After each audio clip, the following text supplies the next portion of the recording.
Hey everyone, this is Jerry with Big Dreams Little Homestead, and today we have an inferno.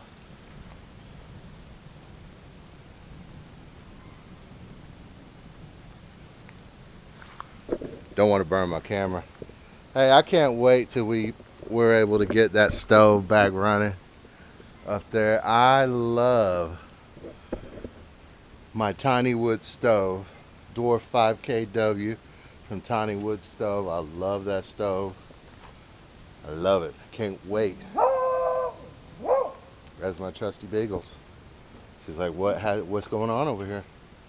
So yeah, guys, today I really just kind of wanted to talk about something that I think we're all facing, we're all seeing. And yes, we did get those cattle panels off the van.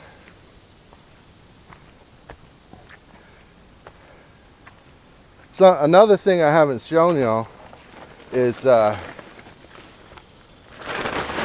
this right here. We got this free on Craigslist, and it don't look very good, but I tell you what, before we got the Tiny Wood stove, we were thinking about doing a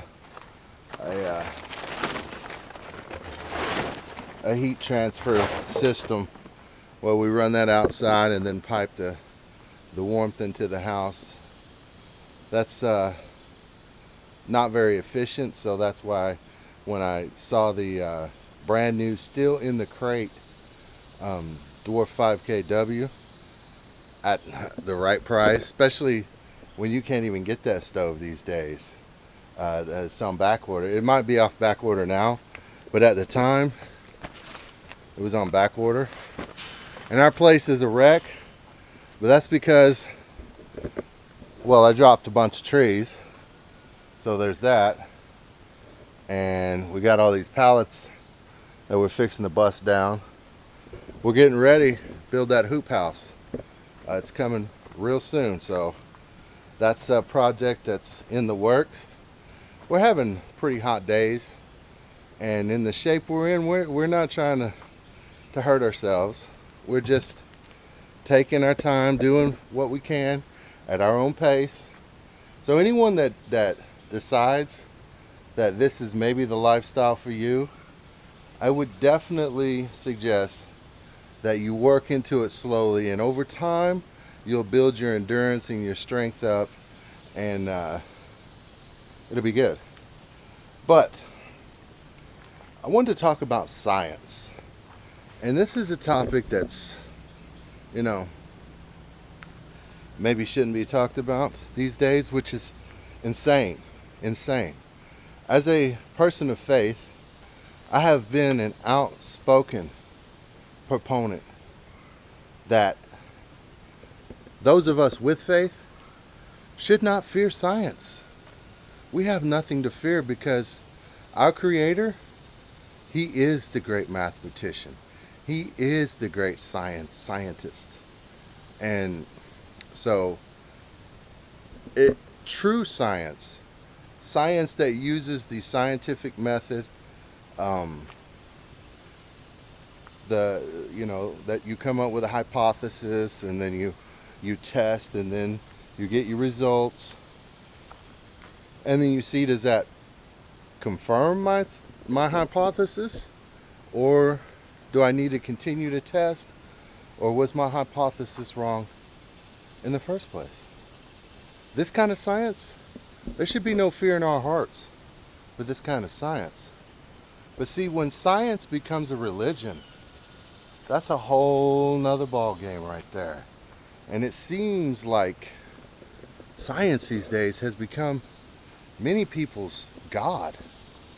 And I just really have one question for you. What happens when those esteemed professionals, those esteemed, credentialed individuals that you place above yourself, and you see as you're better, and you see as someone that is above your station, what happens when they have an ulterior motive? What happens when they're bought and paid for? What happens when what you're being presented as science is not science. It's propaganda. What happens then? And how do you know? How do you know which is which? How do you know if the science that you're being presented and the facts that you're being given are not facts at all, but merely tools to lead you, me, the whole world down a path of darkness? I think of Galileo. I think of a man that was put in house arrest for the rest of his life simply because he chose to say that the sun, rather than the earth, is the center of our solar system. And, in fact, the center of our universe. Which, of course, we know that's not true these days, that the sun is the center of the universe. The sun is just one sun out of an infinite amount of suns. And where the center of the universe is, I don't know. But I'm fairly sure that it's not our sun. So, and for that, they would have burnt him at the stake, except for he was so well liked, and many of his prior papers had become the fundamental basis on those fields of study that he wrote on. So it would have been very difficult for the church to literally burn him at the stake. So they put him under house arrest. And like I say, as a man of faith, I've spoken against those kinds of things because I think it's wrong. I think that you cannot legislate your faith, but in the same token, if you cannot legislate faith, how can you legislate science? It's the same thing. And again, unless you can do the test yourself and verify the findings, how do you know if what you're being told is the truth or a lie? So these are the kinds of things I sit here on my homestead and I ponder on. And I think the jewel that is to meditate, to ponder on the universe, creation, and in fact the world we see around us. See, I look at the beauty of this place and I think,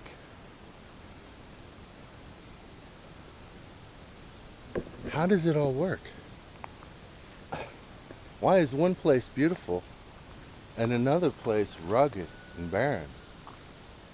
Now the desert, I love the desert. There's such beauty in the desert. I'm actually more of a desert person, I would say, than I am a mountain person, and yet I have plunked myself down right here in the midst of the Smokies, and I love it. But I do miss the desert. I do miss the desert. But I like to look and see the beauty, and I try to work out how it all came to be. And I realize this may not be for everyone, this video, especially those that come to see homesteading. And like I said, we've got many projects that are upcoming, and you will be seeing us work on those projects. But if you like these kinds of topics, if you like to think, if you like to think for yourself, let me know. Leave me a comment. And if you have something to say about anything I just said, please leave me a comment, because one thing that anyone who's a sincere individual should never be afraid of a little debate. I know in this world we live in today, debate is like almost like a bad word. It's almost like a cuss word. But how can how can we come to an agreement? How can we come to an agreement if we can't even discuss certain topics? This is not the world that I want to live in. Let me know if this is the world you want to live in, where your betters tell you what the truth is about any topic, and you are just left to agree like everyone else. I appreciate everyone that came by, and I will catch y'all next time. Peace.